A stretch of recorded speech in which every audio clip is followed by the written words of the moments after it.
Hola, en este video pues voy a hablar un poco de la glucólisis.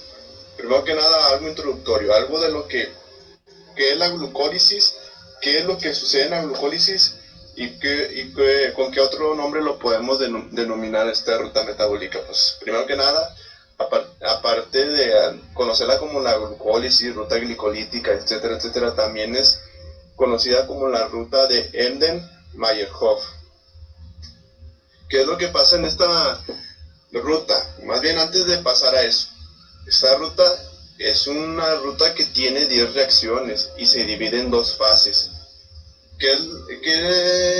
¿Dónde ocurre esta ruta? Pues ocurre a nivel citosol.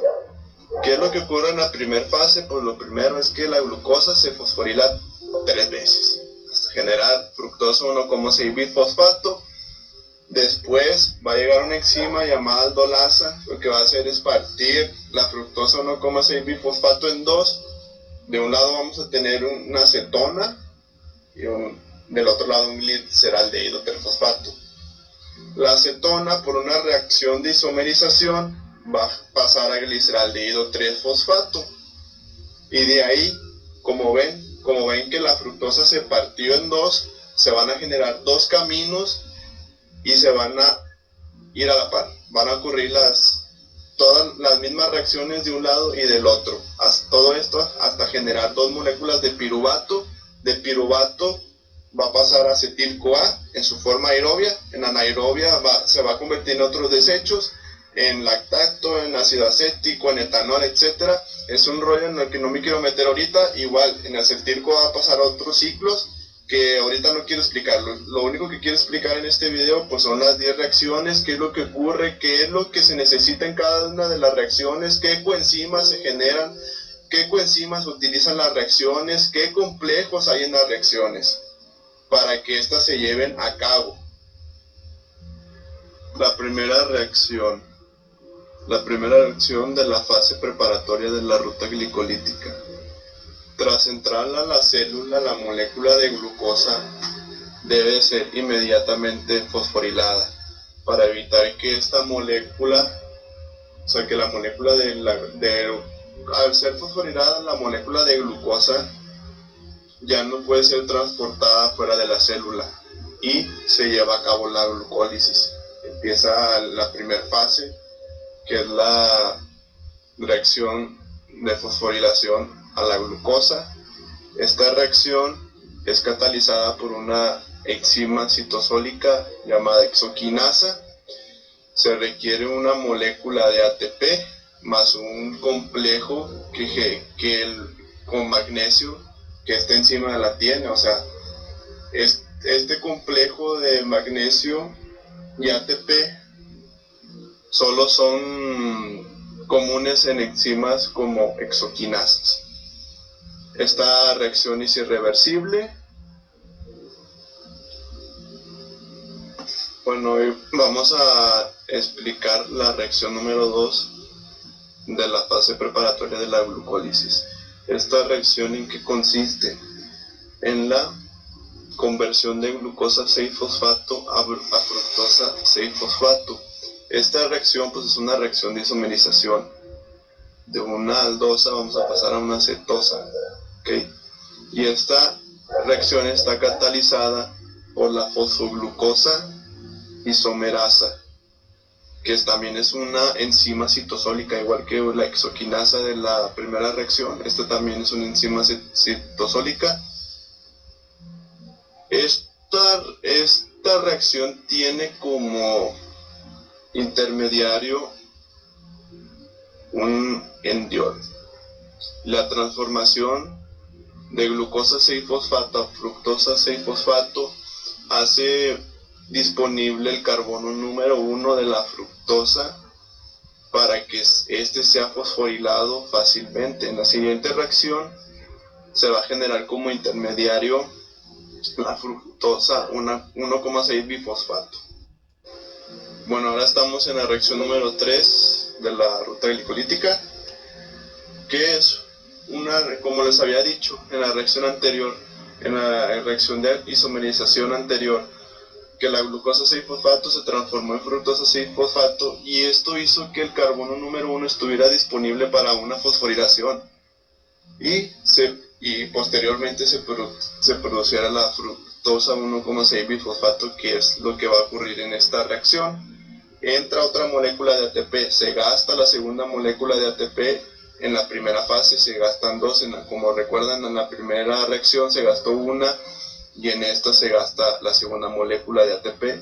Como les había dicho, las quinasas que son enzimas citosólicas, como en este caso también la fosfofructoquinasa, forman un complejo ATP magnesio, que es común en ellas. Entra una molécula de ATP, dona su fosfato a carbono número 1 y se genera una molécula de ADP, adenina difosfato. La enzima que cataliza esta reacción es la fosfofructoquinasa 1, que es una enzima reguladora de toda la ruta glicolítica. ¿Por qué reguladora? Porque la alta concentración de ATP y de citrato la inhiben. Como les he dicho, en su forma aerobia, el piruvato se va a convertir a acetil-CoA, y este acetil-CoA va a ir al ciclo de Krebs, y el ciclo de Krebs va a generar un intermediario llamado citrato.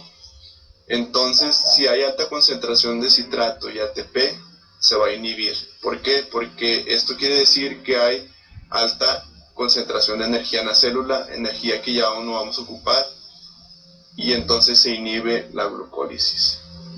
Bueno, ahora estamos en la reacción número 4, la cual indica el final de la primera etapa de la ruta glicolítica. En esta reacción lo que pasa es que ocurre una excisión aldólica.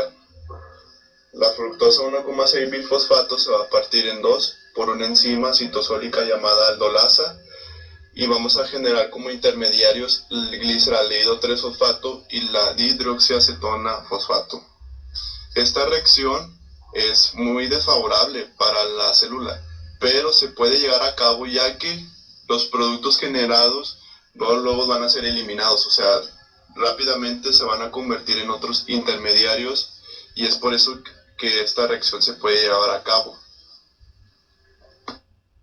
Ahora vamos a explicar la reacción número 5, que es la reacción de interconvección de la dihidroxiacetona fosfato al gliceraldehído 3-fosfato. El gliceraldehído 3-fosfato, el cual es un producto que se generó en la excisión aldólica de la fructosa 1,6-bifosfato, al igual que la dihidroxiacetona fosfato. Bueno, pues el gliceraldehído es el único producto de esta excisión aldólica que es el único que va a poder ser utilizado como sustrato. La dihidroxiacetona tiene que pasar por una reacción de isomerización, que pues es esta reacción número 5 de la ruta glicolítica. Pasa por una reacción de isomerización que es catalizada por la triosa fosfato isomerasa, y pasa a gliceraldehído 3-fosfato, y esto se hace para que la ruta glicolítica no se pierda, pueda seguir. Bien, ahora vamos a explicar la reacción número 6. El gliceraldehído 3-fosfato es oxidado y es fosforilado en esta reacción. Además de ocupar la enzima que es la gliceraldehído 3-fosfato deshidrogenasa, también vamos a ocupar una molécula de nicotina adenina dinucleótido en su forma oxidada, y una molécula de fosfato inorgánico. Como producto vamos a tener el ácido 1,3 bifosfoglicérico y una molécula de nicotina adenina dinucleótido en su forma reducida, y más un protón.